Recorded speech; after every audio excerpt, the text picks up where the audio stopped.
तो इस वीडियो में हम बात करेंगे इंडिया के टॉप 2 सेमीकंडक्टर स्टॉक्स के ऊपर जिनको आप ओपन मार्केट से ले सकते हैं। जो टॉप 2 स्टॉक्स हैं पॉलीमेटिक इलेक्ट्रॉनिक्स और मॉसचिप टेक्नोलॉजीज। बात करते हैं मॉसचिप टेक्नोलॉजी के ऊपर। ये स्टॉक एक सेमीकंडक्टर स्टॉक है, मगर कितना अच्छा सेमीकंडक्टर स्टॉक है और कितना बेहतर रिटर्न दे सकता है, मैं क्या सोचता हूँ इस स्टॉक के बारे में, क्या रिसर्च कहती है इस स्टॉक के बारे में, आज वही जानते हैं। मतलब research analysis of this stock named MosChip technology. ये कंपनी किस टाइप के सेमीकंडक्टर में है, इसका बिजनेस क्या है, ये जानना पहले ज़्यादा ज़रूरी है इसके फंडामेंटल्स और वैल्यूएशंस को जानने से।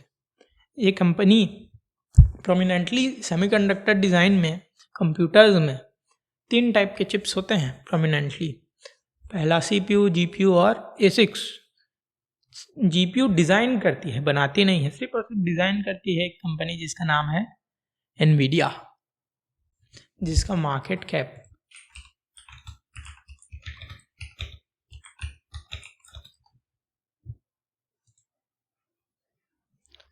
$453 लाख करोड़ का है। इंडिया के GDP से ज़्यादा है। सिर्फ और सिर्फ डिज़ाइन, अभी तक मैन्युफैक्चरिंग में बात नहीं आया है। तो यही समझ में आ जाना चाहिए कि सेमीकंडक्टर और AI अभी के दुनिया में कितना बड़ा चीज़ है, और वो फेयर वैल्यूएशन में है, लगभग उतना भी ओवर वैल्यूड नहीं है, लगभग। तो एक है GPU, उसके बाद है CPU जिसमें AMD अभी टॉप में है, इंटेल कभी कभार करता है टॉप, पहले टॉप में था, जिसका भी मार्केट कैप उससे आधा या उससे आधा का आधा होगा, 100 लाख करोड़ के आसपास। उसके बाद आता है ASICs। GPU मल्टीपल काम्स को एक साथ करता है, गेमिंग और AI में काम आता है। CPU एक काम को करता है और ASICs एकदम स्पेसिफिक एक ही काम को करता है, टाइप का उसमें जो वायरिंग होता है उसी चीज़ के लिए होता है। इन्वर्स ऑफ GPU होता है ASICs, ऐसा समझ सकते हैं। तो ASICs बनाने वाली मार्केट अभी 200 लाख करोड़ की है, इंडिया की GDP का आधा, जिसमें मेन ब्रॉडकॉम है जिसका मार्केट कैप अभी 130 लाख करोड़ के आसपास है। और उसी मार्केट में है मॉसचिप, जिसका मार्केट कैप अभी 3,780 के आसपास है। यानी यहाँ से ये 30 गुना भी होती है तो भी ये जो वर्ल्ड के लीडर हैं ASICs में, उससे 100 गुना छोटी होगी, यानी 3000 गुना छोटी कंपनी है ये उससे। और इंडिया में शायद से प्रोमिनेंटली और मेजर ASICs डिज़ाइन करने वाली कंपनी यही है। पहले ये कंपनी क्या करती थी, ये इंजीनियर्स को रेंट में देती थी उनके सर्विस के लिए। मतलब इंजीनियर को इकट्ठा करती थी और उनको जो उनसे सर्विस प्रोवाइड करती थी, बीच में कुछ कट रखती थी और इंजीनियर्स को सैलरी देती थी। अब ये शिफ्ट हो रहे हैं IP में, इंटेलेक्चुअल प्रॉपर्टी में, यानी वही काम करना जा रहे हैं जो NVIDIA करती है, मगर ASICs मार्केट में। अब ये बनाएंगे डिज़ाइन ऑफ द चिप और उस डिज़ाइन से उसको मैन्युफैक्चरिंग कराएंगे TSMC से या सैमसंग से या किसी भी और ये बनाने वाले से, और फिर उसमें 30-40% जो भी इनका चिप बनाया गया उसमें कट ये रखेंगे बनाने के बाद, बेचने के बाद, और लाइफ टाइम IP इनको मिलता रहेगा। तो फुल मार्जिन ही मार्जिन। ये अभी शिफ्ट कर रहे हैं, इससे पहले तक कि सर्विस वाली कंपनी ही थी।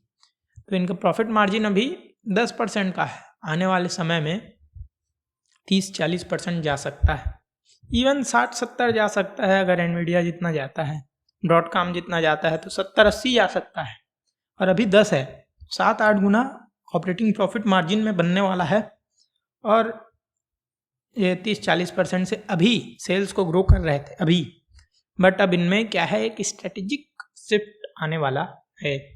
वो स्ट्रेटेजिक शिफ्ट क्या है, पहला तो इंडिया सेमीकंडक्टर को पुश दे रही है बहुत अच्छे से, बहुत जोर से, मगर सेमीकंडक्टर को पुश देने के साथ ही साथ डाटा सेंटर को भी पुश देने के गवर्नमेंट ने एक गलती कर दी है। जो मेन इंडिया का डेटा था उसको US को दे दिया। लड़ाई कैसे करोगी US? देने के कारण कुछ है, इंटरनल पॉलिटिक्स है, उसको हम अभी बात नहीं करेंगे, बट उसमें एक रोल इसका है। और इसने मॉस्शिप ने पार्टनर किया है एक जापान की कंपनी के साथ। ये डिज़ाइन प्रोसेस को अपना बेहतर करने के लिए, उनसे टेक्नोलॉजी लेने के लिए ये अभी बहुत खर्चा भी कर रही है उन इंजीनियर्स को लेने के लिए जो इन कंपनीज में काम करती है। और TSMC से भी पार्टनर कर लिया है अपने चिप डिज़ाइन कराने के लिए। गवर्नमेंट से भी इनको 500 करोड़ का ऑर्डर मिल गया है। और जिम केलर कंपनी से USA के भी पार्टनर किया है। मतलब बहुत कुछ किया है जिसमें इनका अभी कॉस्ट गया है। और ये जो इनका टिपिकल बिजनेस था ये अब चेंज हो रहा है और यहाँ से अर्निंग्स में ही एक ऐसा जे कर्व दिखने वाला है। तो हो सकता है ये जो अभी तक 60% का दिख रहा था, आने वाले 5 सालों में 200% ईयर ऑन ईयर का ग्रोथ हो जाए। जो एनवीडिया बनाती है वो 2 नैनोमीटर का चिप बनाती है। एसिक्स जो बनाते हैं ब्रॉडकॉम और ये सब 5 से 7 नैनोमीटर का बनाते हैं। और ये जो अभी बना रही है 28 नैनोमीटर का बना रही है। 10 साल पहले ये लोग बना रहे थे इसको। तो एट मिनिमम 5 से 3-4 साल लगेगा। और जब तक ये लोग और 5 साल आगे होंगे तो 5 साल कैचअप करने में अगर ये 3 साल लगाए तो फिर इनसे कुछ आस पास आएगी। और जहाँ तक है इनके पार्टनरशिप से ये पॉसिबिलिटी है कि 3 से 4 सालों में हो जाए, यहाँ 5 नैनोमीटर तक के आ जाए, जो अभी का अच्छा टेक्नोलॉजी। तब का बहुत ख़राब होगा क्योंकि ये भी 100% के अगर से ग्रो कर रहे हैं, जो मेन बात है। तो उसके अकॉर्डिंग इसका मार्केट कैप 5 नैनोमीटर के चिप के अकॉर्डिंग तब का भी जो उपयोग होगा उसमें 30,000 करोड़ नहीं 3 लाख करोड़ हो सकता है। मगर एट ऑप्टिमम सब चीज़ अच्छा गया तो इसका मार्केट कैप 30,000 करोड़ तक जा सकता है। मगर जो बात है वो बात है पी का, 90 के पी का।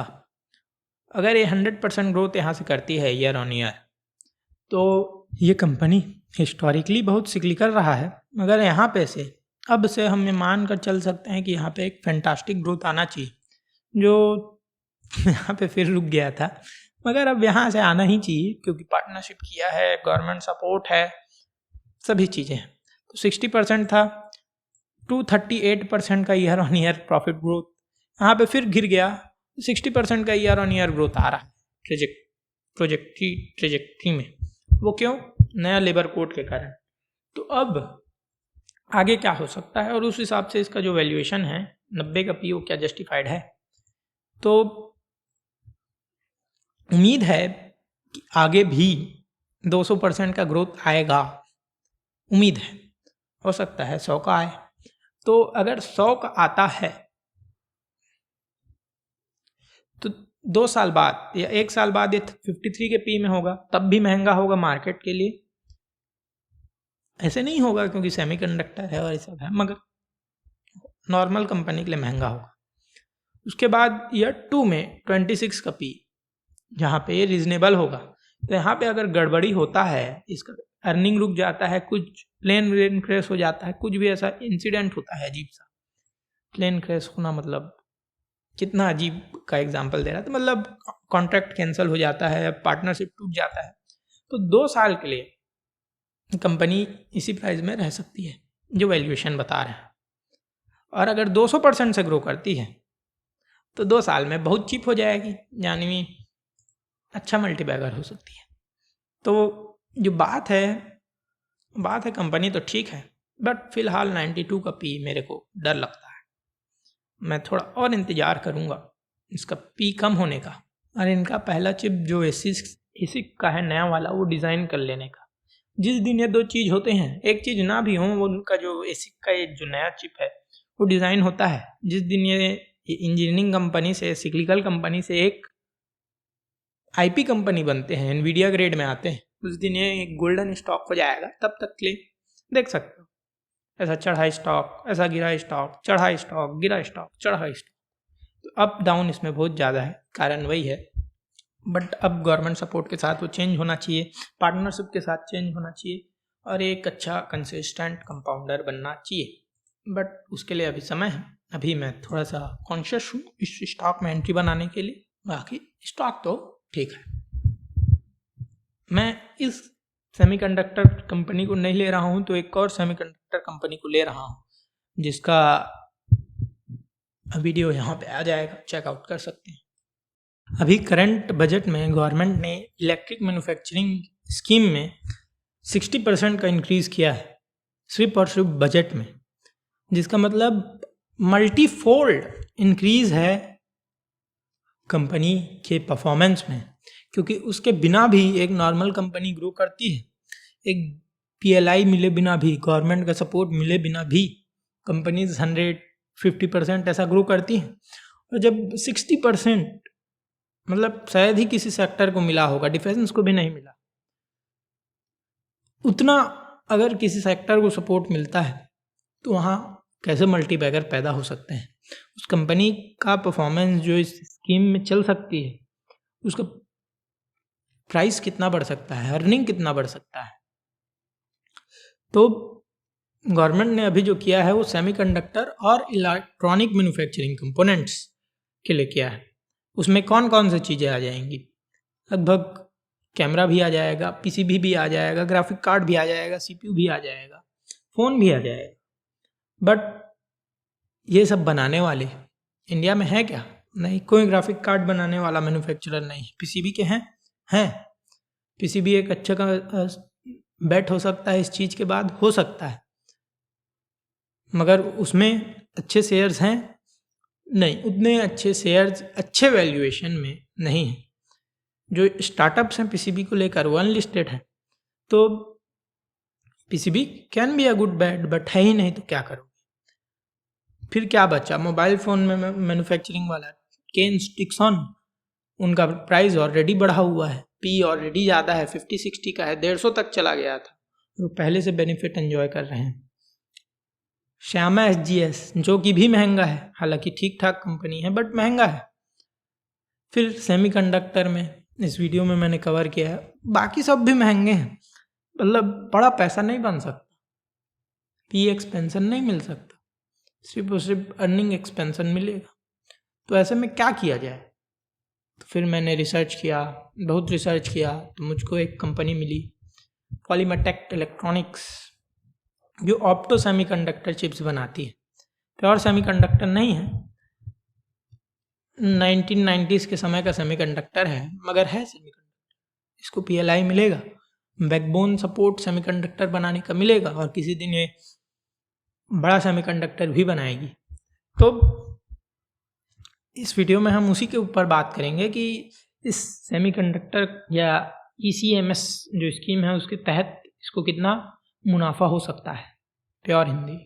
तो इसका फाइनेंशियल अगर आप पहले देखें, मार्च 2023 में 600 करोड़ का रेवेन्यू, 1200 करोड़ का रेवेन्यू, लगभग 2000 करोड़ का रेवेन्यू, लगभग 100% ईयर ऑन ईयर चल रहा है। प्रॉफिट ग्रोथ भी 50-60% ईयर ऑन ईयर चल रहा है। और कंपनी का P जब मैंने लिया तो सिर्फ 8 का था, अभी 10-11 का हो चुका है, इस न्यूज़ के कारण से कि ये अपना IPO लेके आने वाले हैं 10,000 करोड़। और अभी करीबन इनका वैल्यूएशन क्लोज मार्केट में, अनलिस्टेड मार्केट में 3,000 करोड़ का है। मतलब अगर आपको इस शेयर को लेना है तो अनलिस्टेड मार्केट से लेना होगा। सेम प्रोसीजर है जैसे लिस्टेड मार्केट से लेना होता है, बट शेयर आपका नाम ट्रांसफ़र करने वाला NSE नहीं होगा, ओपनली होगा। अनलिस्टेड जोन या फिर प्लानिफाई, इन सब के ब्रोकर से आप जाकर बाय कर सकते हैं अगर करना चाहें। ऑफलाइन ही हो जाएगा लगभग। तो बाकी जिनका अर्निंग नहीं है, जिनका ग्रोथ नहीं है, जिनका माइनस में ग्रोथ है, लेकिन जो सेमीकंडक्टर से हैं, उन कंपनीज का P इवन 160 का है, तो 10 टाइम्स अगर ये कंपनी लिस्ट हो गई तो सिर्फ आपको P में मिलेगा, मेरे को मिलेगा सिर्फ 10 टाइम्स P में मिलेगा। तब तक 2-3 गुना अर्निंग बढ़ गया तो फिर 30 गुना पैसा बन गया। मगर लिस्ट होगा कि नहीं ये बड़ा टेढ़ा उंगली का बात है, होगा कि नहीं ये कैसे पता चलेगा, हो भी सकता है नहीं भी। अगर नहीं भी होगा तो अर्निंग तो बढ़ेगा। तो ये स्कीम के तहत पहले से भी और अभी भी इसको लगभग 40% सब्सिडी स्टेट गवर्नमेंट से मिलता है। 1000 करोड़ की फैक्ट्री के लिए सिर्फ 400 करोड़ चाहिए। लैंड बेनिफिट मिलता है, यहीं पे है मेरी पड़ोस में 11 एकड़ का लैंड फ्री, लगभग 100 रुपीज़ स्क्वायर फीट में भी नहीं होगा, उससे भी कम। तो 10 टाइम्स 20 टाइम्स इनका पैसा या 100 टाइम्स इवन पैसा तो सिर्फ इंडस्ट्री लैंड में ही बन रहा है। 60% फैक्ट्री डिस्काउंट, उसके बाद गवर्नमेंट के स्कीम में 25% उसके ऊपर डिस्काउंट, मतलब 70% सिर्फ लगेगा कॉस्ट फैक्ट्री लगाने में। उसके ऊपर अगर ये लोन लेना चाहें तो 60-70% का लोन, वो भी कम रेट में 8-9-10% में। उसके बाद कैशबैक भी मिलेगा, PLI 4 से 6%, मतलब लगभग 70-80% इनका कॉस्ट अब कम हो जाएगा नए फैक्ट्री लगाने को, नए चिप्स बनाने को। अरे अभी जो यहाँ पे फैक्ट्री लगा रहे हैं लगभग 2 से 3 साल लगेगा, उसमें ये गैलियम नाइट्राइड सेमीकंडक्टर बना रहे होंगे, जिनसे इसका मार्जिन यहाँ से 10 से 6 बेसिस पॉइंट बढ़ जाएगा लगभग। तो यहाँ से मार्जिन एक्सपेंशन भी होने वाला है, मतलब अर्निंग रेवेन्यू से ज़्यादा बढ़ने वाला है, एसेट ज़्यादा बढ़ने वाला है अर्निंग से। तो चारों तरफ से इसके पास हवा है, फैक्ट्री सस्ती है, प्रोडक्शन सस्ता है, मार्जिन इंक्रीज है, अभी कम वैल्यूएशन में है, सेमीकंडक्टर जोन में है। जैसे ही बुल मार्केट आएगा मेरे ख्याल से फिर से IPO के लिए देखेंगे, और फिर प्रोबेबिलिटी में है कि होगा कि नहीं होगा लिस्ट। हो सकता है हो जाए, हो तो यहाँ से सीधा मिनिमम 10 गुना, ना हो तो फिर 60-40-30% जितने का भी लॉस हो सकता है। बाकी मैंने तो यहाँ पे एक बैट मार कर रखा है, हो सकता है मैं फेल ना हूँ, मगर मेरा उससे कुछ बिगड़ेगा नहीं। आप भी अगर करते हैं कुछ भी तो और इस पर रिसर्च कीजिए और जानिए। एक वीडियो और बना रखा है, इसके नेगेटिव पॉइंट्स के ऊपर डिस्कस किया है मैंने वहाँ पे, उसको चेकआउट कर सकते हैं। और फिर किसी एनालिस्ट से पूछिए और इन्वेस्ट कीजिए। मैं आपको बता नहीं सकता करना क्या है नहीं करना है, क्योंकि मैं सेबी रजिस्टर्ड नहीं।